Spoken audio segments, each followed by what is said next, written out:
والسلام على سيد المرسلين وعلى آله وصحبه أجمعين।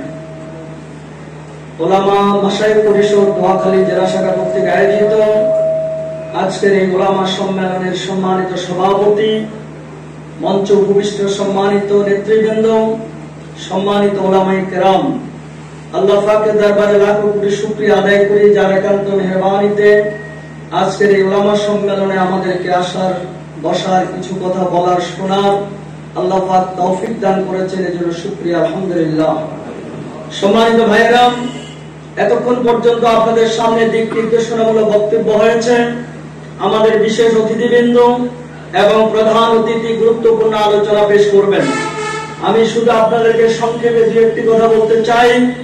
আজকে যে মুহূর্তে উলামা সম্মেলন নোয়াখালী জেলা উলামা পরিষদ আয়োজন করেছেন, সেই মুহূর্তে যদি আমরা বিশ্বের দিকে তাকাই তাহলে আমরা দেখতে পাই বিশ্ব পরিস্থিতি আজকে অত্যন্ত নাজুক, অত্যন্ত সংকটাপন্ন।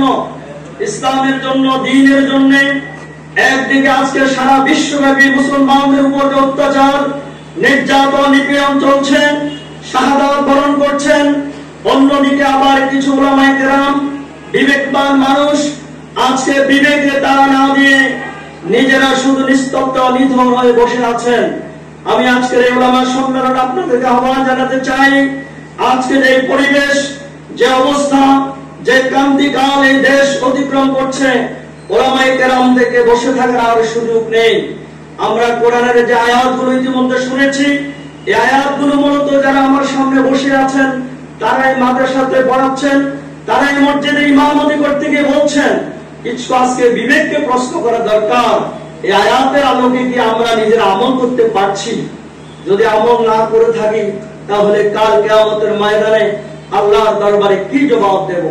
সম্মানিত উলামায়ে কেরাম, আজকে আমরা দেখতে পাচ্ছি আজকে বাংলাদেশের মানুষ হাহাকার করছে, নির্যাতিত নিপীড়িত মানুষ আজকে আল্লাহর কাছে ফরিয়াদ করছে। আবার যদি আমরা সেই কোরআনের আয়াতের দিকে তাকাই, মনে হচ্ছে যেন নতুন করে কোরআন আয়াত নাযিল হচ্ছে, ওয়া লাকুম লা তুকাতিলুনা ফি সাবিলিল্লাহ ওয়াল মুস্তাদআফিনা মিনার রিজাল ওয়ান নিসাই ওয়াল বিলদান আল্লাযীনা ইয়াকুলুনা রাব্বানা আখরিজনা মিন হাযিহিল ক্বরিয়াতিজ যালিম আহলুহা ওয়াজআল লানা মিন লাদুনকা ওয়ালিয়্যা ওয়াজআল লানা মিন লাদুনকা নাসীরা। এই আয়াত যখন নাযিল হয়েছিল তখন সেই এলাকার যে অবস্থা, বিভীষিকাময় অবস্থা ছিল, আজকে সেই বিভীষিকাময় অবস্থা বিরাজ করছে বাংলাদেশের এই বুকে। আমরা আজকে দেখতে পাচ্ছি মানুষ আজকে শিরক বেদাতের দিকে নিক্ষিপ্ত হয়ে যাচ্ছে। আজকে পরিকল্পিতভাবে কোরআন থেকে মানুষকে দূরে সরানো হচ্ছে, ইসলাম থেকে দূরে সরানো হচ্ছে, ইসলামের তামাদ্দুন আজকে মুছে দেওয়ার জন্য ষড়যন্ত্র চলছে। ঠিক সেই মুহূর্তে উলামায়ে কেরামদেরকে আজকে জেগে উঠতে হবে।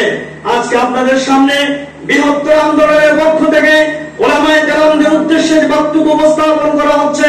তালিমুল কোরআনের মাধ্যমে, উলামায়ে মাশায়েখদের পরিষদের মাধ্যমে, যেই এবং মসজিদ মিশনের মাধ্যমে যেই কার্যক্রম আপনাদেরকে দেয়া হচ্ছে, আমি আশা করব এই কার্যক্রমগুলো আপনারা যদি নোয়াখালীর এই ময়দানে বাস্তবায়ন করেন তাহলে আগামী দিনে এ দেশে জাতির মানুষ, বিবেকবান মানুষ সচেতন হবে, দিন কায়েমের আন্দোলনের মানুষ এগিয়ে আসবে।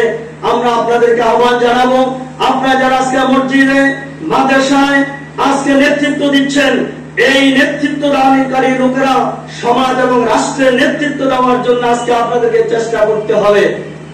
তার জন্য প্রয়োজন হচ্ছে সঠিক দিক নির্দেশনা কোরআন থেকে নিজেদেরকে জানতে হবে। অতীতের উলামায়ে কেরাম, সাহাবায়ে কেরাম, খুলাফায়ে রাশিদিন কিভাবে দিন কায়েমের আন্দোলনে শরীক হয়েছিলেন, কাজ করেছিলেন, সেই ইতিহাস জেনে আজকের এই ময়দানে আমাদেরকে যথাযথ ভূমিকা রাখতে হবে। আমি সবাইকে উদাত্ত আহ্বান জানিয়ে আমার সংক্ষিপ্ত কথা এখানে শেষ করছি। আল্লাহ হাফেজ। আসসালামু আলাইকুম ওয়া রাহমাতুল্লাহি ওয়া বারাকাতুহু।